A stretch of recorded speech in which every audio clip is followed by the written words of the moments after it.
When you picture a Viking warrior, you probably see a massive bloke with a sword in one hand and a round shield in the other. Well, reality is a bit different. The real Viking battlefield wasn't all about fancy swords. It was axes and spears doing most of the work. Why? Simple. Practicality. A spear is one of the oldest and deadliest weapons in history. It's cheap to make, easy to use, and brilliant in a shield wall. You can stab, you can throw, and, if you're smart, you can keep your enemy at a distance. Vikings loved spears. And axes? Even better.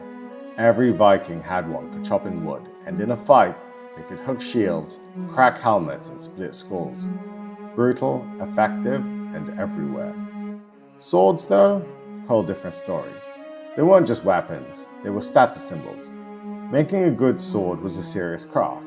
You needed quality steel, expert forging, and a lot of time, which meant swords were expensive. A well-made blade could cost as much as a dozen spears. And while Scandinavia had iron, most of it was bog iron, good for tools and basic weapons, but not the top-tier steel needed for elite swords.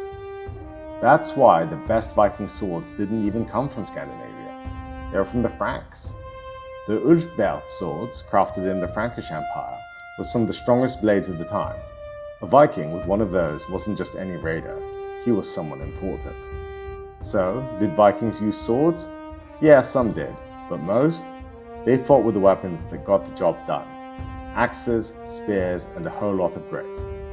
Because on a real battlefield, practicality beats prestige every time.